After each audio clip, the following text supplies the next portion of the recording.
Is this going to be like a big event? This is not going to be a big event like last year was. No, I don't think last year was more of kind of a celebration of Brian Kelly, celebrating kind of the new coach. Pulled some strings to get Burrow and Chase, and everybody was back. Clyde.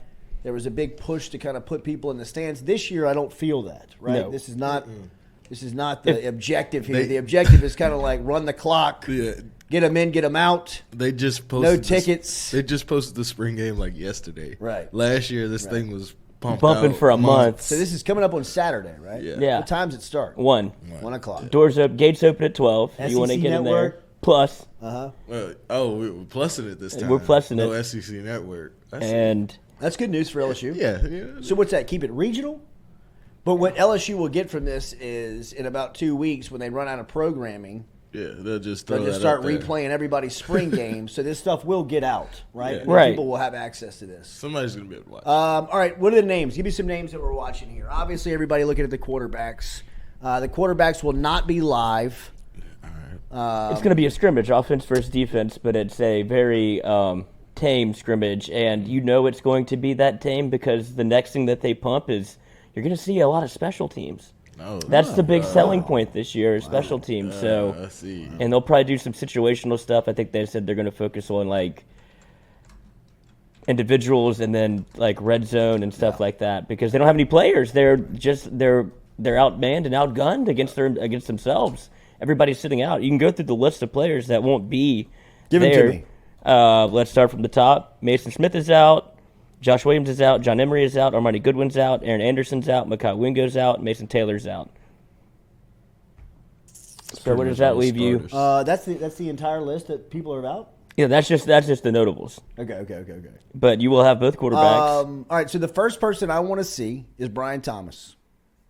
I would like to see Brian Thomas versus Denver Harris, if that was possible. That's what I'm watching.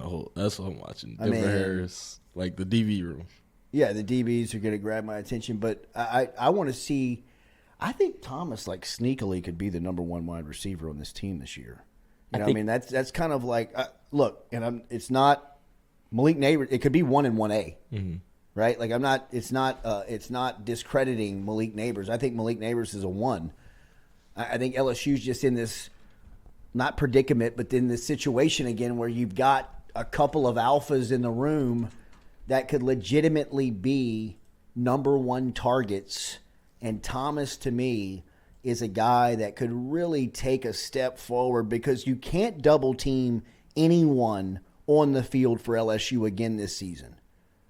And for whatever reason, I thought that they were a lot faster last year. I mean, seeing some of those times and some of those 40s that they were clocked at Pro Day, not just Kayshawn, but I mean like Jeray Jenkins and I mean – for as productive as those guys were, I mean, it says a lot because, I mean, we've seen a lot faster guys. I mean, I'm not, but just the time, right? I mean, this crew is going to be fast. I mean, just by adding Aaron Anderson to the mix, I mean, you get significantly quicker and faster as a position group. And right? after the offseason workout program where he's already number dropped the amount of people that were over 20 miles an hour. What was it, 2 people last year and it's 9 people this year? And I really expect this is the crossroads for Chris Hilton.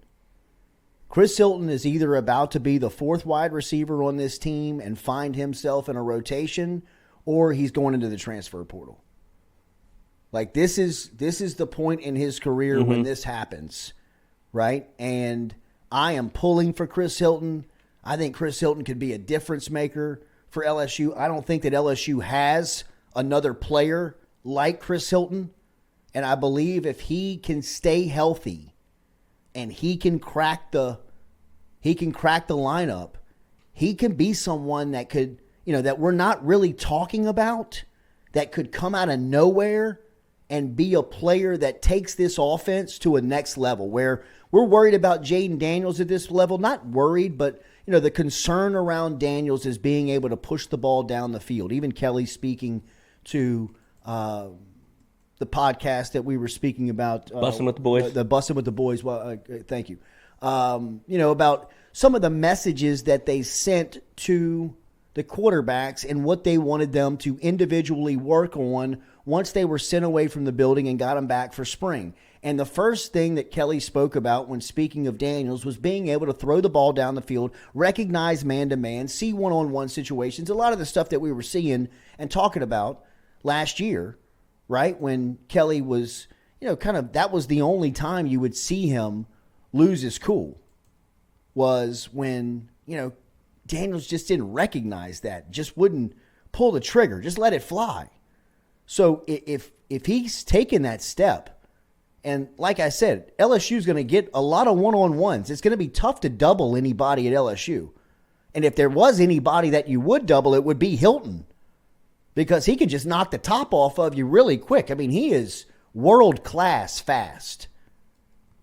I mean, he caught a bubble screen as a sophomore and took it 80 yards against West Monroe in the state championship game on the last drive of the game to win the state title for Zachary High School. I mean, moments you dream about in the high school, you're in the backyard dreaming about as a kid, comes to life for him as a 10th grader, and I'm telling you, he's running away from everybody at 15. And he's just gotten stronger and faster. He's got to stay healthy. That's the thing. He's got to stay on the field. I mean, he would have been a player in the mix if he had stayed healthy up to this point. But here's his time. And when you talk about that wide receiver room, I think they have a chance to be supremely deep. If Chris Hilton is that dude and does stay healthy, you hadn't even talked about Shelton Sampson. You hadn't even talked about Jaylen Brown. You hadn't even talked about our guy from Texas, Kyle Parker, who looks like the Terminator. I mean, he looks ready to play now. On top of Aaron Anderson, Brian Thomas, and Malik Neighbors, the quarterback better be able to push the ball down the field for LSU this year. And I think they understand that. I mean, obviously, that was Kelly's message to Jaden Daniels, and Nussmeier's, he's looking 25 yards down the field, or it's, he's throwing it in the grass. But they have some game-breaking talent at wide receiver if, it kind of all works out. You got to, football, you got to catch some breaks. You got to get lucky. You got to stay healthy to a degree. You can't get a position room eaten up, kind of like what's happening to LSU baseball and the pitchers, right? I mean, at one point that was a strong suit of LSU. Now they're fishing for arms. I mean, for as talented as you could be, as wide receivers are, they still got to stay healthy. And if they do, it could be a group, man, where you've got the, and I'm not saying that they will, but you've got the luxury of possibly redshirting 2 of these 5 stars. I'm sure they didn't tell him that in recruiting, but I mean, you might get to a point where you're like, you got 4 pros in front of you. Which is kind of like what LSU has always been, right? Yeah. Well, that's what's been shocking, right?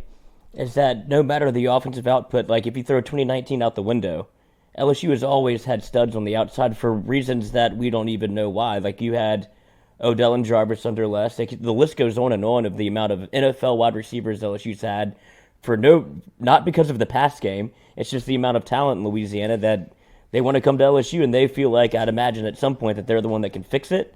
But with Denbrock, he was interviewed earlier, and he said part of it's on him last year. He was like, we weren't comfortable, and he's like, it's a lot easier to call a hitch route that can be completed, or he can take off and run, as opposed to calling shot plays. And he said it's something that we've been drilling in spring over and over and over again, and it's a mindset. It's something that they have to drill into Jaden Daniels, just like any other part of practice or any other part of footwork or anything like that. It's okay to let it rip deep, because their pass plays downfield of 25 yards or more last year was abysmal.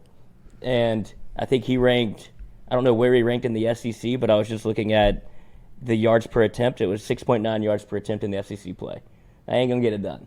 And it just because of the weapons you have. I mean, that can't happen. I mean, that's that's not playing best for LSU. Like, that's not utilizing one of the best rooms in the building, right? I mean, like, get these guys the ball. And in one-on-one situations, you know, it throw it up. Throw it up to Brian Thomas. Just throw the ball to the deepest part of the field if Chris Hilton is running one-on-one and let him track it down. I mean, we hadn't even talked about a guy like Landon Ibieta. You know, I mean, this is the same type of situation that Chris Hilton is in for Ibieta. I mean, another one that I'm pulling for. I hope he makes it. Watching him play in high school, he was so explosive. He was so fun to watch. But, you know, at what point do you say, man, there's only one football, right? I mean, I think that's what, you know, Jack Besh did. I mean, I think he was kind of looking around and was like, man, I can play here, but, I mean, I'm losing a lot of touches. I'm losing a lot of grabs. I'm losing a lot of reps. And, you know, I mean, I hear the school of thought where you stay and fight it out, but you also kind of got to get realistic and say, hey, man, I mean, you got three of the same players in the room. You know, no disrespect to them, but I mean, you know, that two of the three are probably going to have to leave. And why? Because the other five are pros. You know, I mean, Kyron Lacey's in that room. I mean, Gregory Clayton's name comes up as a specialist. He's a wide receiver. Kai Prian's he's a signee. I mean, there's some talk around him. They're in love with Kyle Parker up there, right? And, I mean, Jaylen Brown and Shelton Sampson are 2 5-stars. It's as NFL ready of a room as you'll find in the conference. I'm telling you, I mean, the LSU wide receiver room is as talented, it feels, at this point in the year as it has been in the last decade. I mean, you know, think about that. That's big words, but I mean, you can't double you can't double anybody. Well, you think you can double Aaron Anderson? Well, then you just throw it up to Brian Thomas. Well, I think that's double Brian Thomas, you throw it to Malik Neighbors. You know, I mean, it's just pick your poison, man. This room is it's the strength of the team right now, and they're strong in a lot of spots. And I was going to say, you can't really run man coverage, which is why you saw Jaden Daniels take off so many times last year. Because if they're running one-on-one with these cats down the field, you have your back turned, he has a propensity to take off. He's probably the best running quarterback in the country at this point, right? I feel like that's fair to say. So there's a reason you see him take off on some of these plays, because there's a model of consistency that I think BK has drilled into these guys in Denbrock, where it's obviously there's an emphasis on don't turn the ball over, because you only had 3 picks last year. So I think that part of the game is going to be what's hard to measure, is when to take your shots and when to be like, all right, if it's 3rd and 6 and you want 12 or do you want 8? Because that's what he's going to have to decide is how many times he's going to tuck and run again. It's probably the strongest part of his game, and it's why he played, because he keeps the chains moving. So there's a give and take there, and it's hard to argue with the results you got last year with his ability to run. And so you would hope that you see a little bit more of him stick in the pocket and get it to the other athletes on the field, but he might be one of your best athletes on the field. The ball's in his hands every play. Yeah, but no, I mean, I hear that, and I'm with that style of offense. I'm not a naysayer to that offense, but I think the most effective style of offense in football is pushing the ball down the field when you've got athletes like this playing one-on-one. No doubt. Right? Like, if you've got 1 or 2 of these guys and you can take them out of the game by, like, bracket covering them or doubling them up or, you know, just playing to that side of the field and taking them out, then okay. You know, I mean, I get it. But when you got 6 of them, and you got 5 of them, I mean, you hadn't even talked about the running backs yet. Right? I mean, like, you'd imagine that one of these guys is going to be some type of player that you can use within sets and looks and schemes and passing situations, and it becomes very, very explosive, very, very quick.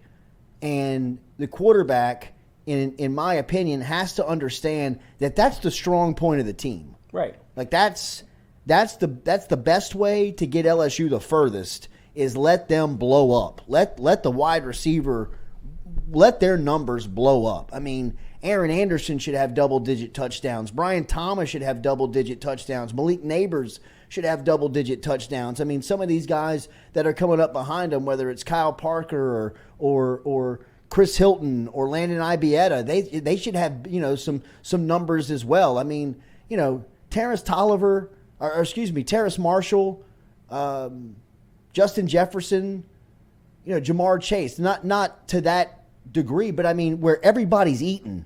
Thad Moss, right? I mean, like, everybody was getting a piece. Everybody was staying full.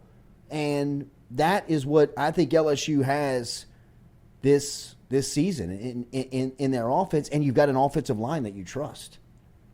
I mean, when you're talking about game breakers being a strong point of your team, that's always a positive thing. But now where the line of scrimmage is a true strength in a place that you have depth and, you know, athletes and players, that's the formula, man. You know, I mean, at least on that side of the ball, right? I mean, where you can start to really, you know, and that should pay off for Daniels kind of going in what we're talking about. I mean, a quarterback gets happy feet when he starts getting hit. You know, when he's got things falling around his feet, when he's got things going on around him. I mean, it's, you know, he just kind of starts to freak out a little bit. And maybe Daniels was happy. That was happening to him last year. I mean, that Florida State game was bad as far as the protection went. You know, I mean, that there were some very early games that could have rattled him and, you know, make him start dancing a little bit, maybe a little early. But once he kind of got it figured out, you saw, whoa, he can make the throws. I mean, like, he can do this. He can make the throws. But now if you keep him clean, if you keep him protected, and he doesn't necessarily have to do that. I mean, a lot of that run, a lot of that started because he had to. Now, he started to do it more out of, you know, more where he just was deciding to do it before he was reading it, you know, maybe a little premature. But, you know, for the most part, I mean, that really probably came from a place of, I got to get the hell out of here. Mm-hmm. This season, you know, I mean, if you can keep him protected 3-4 seconds, 2-3-4 seconds, I mean, you know, you've got real opportunity with these guys. There's no way that 4 defensive backs can cover LSU one-on-one down the field. There's no way. There's no way the 4th best defensive back on Alabama, Georgia, for that matter, can run with Chris Hilton. There's no way. or Landon Ibieta. The 4th best cover guy can't. Now, maybe the first guy can, but the first guy's got to guard Brian Thomas or Malik Neighbors. And the second guy's got to guard Aaron Anderson. And the third guy's got to guard either Neighbors or Thomas. And now the 4th guy's kind of saying, who I have? You got the world-class track guy. You got to guard him one-on-one. There's no way. That is what LSU is. That is where the talent lies, but it comes down to 2 factors, right? What kind of game is Dim Brock going to call? Like, scheme-wise, to be able to get the 4th guy open and the ability for Jaden to go through his progressions and get to the 4th guy. Like, they have to marry the two to where Absolutely. You're on the headset going, look, I know this is what's hot. Like, this is your first read, but look at, like, skip 2 and 3 and go to 4. Like, those are things that you just have to practice, and I'll continue to say it. There's ways to win football games that aren't sexy, and I know that LSU fans are stuck on 2019, rightfully so. Sure. It was the best it's ever looked because of all the names that you just listed and the talent that continues to pile up at the wide receiver position. There's a way to get him the ball, but it just takes a guy like Joe Burrow to do it. Mm-hmm. And so if you don't have Joe Burrow, but you have Jaden Daniels who has a different skill set, you're probably going to see them continue to run the RPO and run the ball with the quarterback where he gets 10 to 12 carries a game and he hands it off 15 times a game. And then how many times can you throw it then? He'll probably throw it 20 to 25 times a game. And so of those 25, you take, 8 shots if you're lucky? Like I think he took 17 shot plays of over 25 yards last year. Caleb Williams took 45. Clint Phillips brings up a good point. I mean, we hadn't even talked about Mason Taylor. Or Pimpton. Talked about Pimpton. You haven't even talked about some of these guys. I mean, that are coming in to play tight end that obviously Kelly want to use, right? So, I mean, look, I'm not thinking it's going to be 2019. And I don't think I'll ever see 2019 again. And if I do, awesome, right? Yeah. But I don't expect to. And I'll never sit here and tell you that I expect the LSU offense to produce like that. There are comparisons in the way that they spread the ball around, their effectiveness, the way that they were efficient, the efficiency that they played with on first and second down. They rarely got to third down, but when they did, they always converted. You know what I mean? It was just a very efficient offense. I mean, those types of takeaways, I'm not saying that they're going to have the numbers. They don't have the players. They might. But, I mean, I'm not comparing anybody to Burrow. I'm just saying the 2019 offense showed you so much of what good offensive football looks like. That was the elite of it, and you can't expect to get the elite of it, but some of the things that they mastered, some of the things that they would do well and efficient at, and just getting to the ball and calling the play with 20 seconds left on the play clock. Stuff like that. I mean, things that everybody can do, right? And one thing that the 2019 offense did that every single offense in the world can do, no matter your age group, is everybody knew where they were supposed to be. You rarely ever saw somebody or two guys in the same place or somebody screening somebody where they shouldn't do it or somebody running the wrong route. You rarely saw that. When you did, they got kicked out the game. Absolutely. John Emery. I mean, that was that 2019 offseason that we always heard about where everybody was just kind of living together. Burrow and Patrick Queen and that whole crew was running the workouts without any coaches. And it was becoming muscle memory to them, right? I mean, you can do it if you want to. It takes getting up early in a 100-degree humid southern morning and getting out there and just doing it, but you can do it if you want to. I mean, I think this group will be prepared. I think this group will be efficient. I think this group will take advantage of their strengths. I think there's obviously an emphasis on the quarterback to understand that. Brian Kelly is speaking to the public about that. If he's speaking to the public about it, you got to imagine in private, he is being very forthright about it.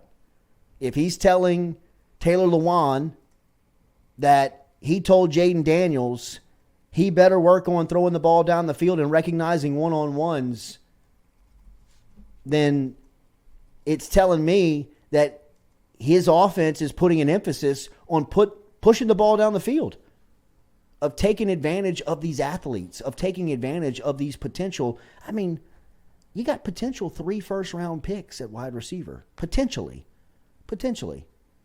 I mean, I think that the NFL scouts are already in love with Brian Thomas's physique. There's probably a couple of teams that would take him today. Yeah.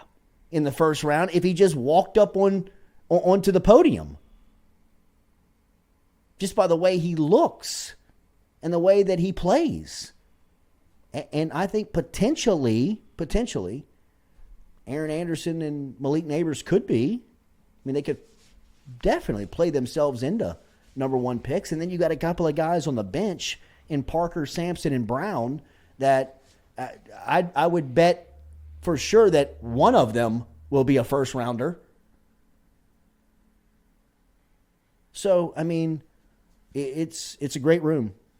It's a great room, and I think that's the strength of it, and I think that's where you got to play through, especially if your offensive line is good. If you trust your offensive line, put your quarterback 3-5 yards behind that offensive line, give him a check at the line of scrimmage to look for something or have some type of key qualifier that everybody can recognize, where everybody's on the same page, put people in the open space, put these guys in space, put them in one-on-one situations, and put points up. Make people keep up with you. Right? I mean, LSU had the reputation for so many years, even when they were dominant, that, they would just smother you. right? They would just beat you with defense, and they would beat you 21-17, 17-13, 13-10, 3-0. 9-6. You know, I mean, 6-3. I mean, whatever it might be, but they would win the game. They would just do it in such a unattractive fashion. Mm-hmm. You know, I mean, this team could put a ton of points on the board, and they might have to. You know, I mean, the offense might have to give the defense a minute to catch on. I mean, you're breaking in a lot of new faces.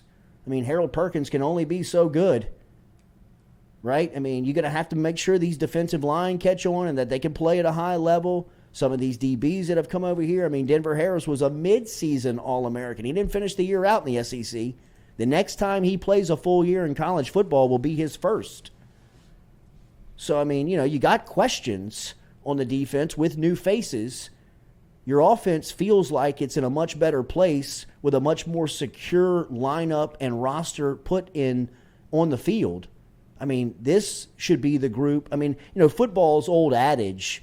You know, you talk to coaches, you talk to players. If you've played the game, if you've been around it, it's usually the defense is a little bit more advanced than the offense at the start, right? Because the offense is putting stuff in, you're putting formations in, there's all these types of checks, and, you know, there's things that people are learning. So the defense is usually a little bit more advanced than the offense in the first couple of weeks. That can't be the case for LSU.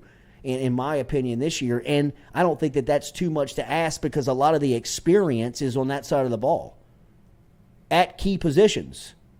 Center, quarterback, wide receiver, you know, tackles. I mean, some of the key spots on your field are returning, which is huge as far as the confidence goes. It's also been no change on the staff.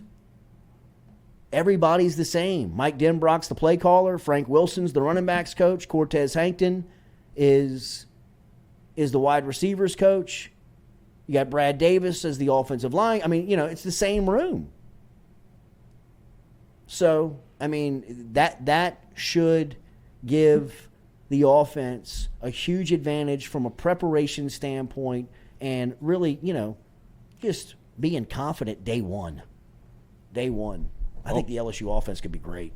Only team in the SEC to return their quarterback, offensive and defensive coordinator, and its head coach in the SEC aside from Vanderbilt. And I don't think we're worried about Vandy this year. But rarely do you get that continuity. I'm Doors, you, baby. I feel giddy about LSU's offense.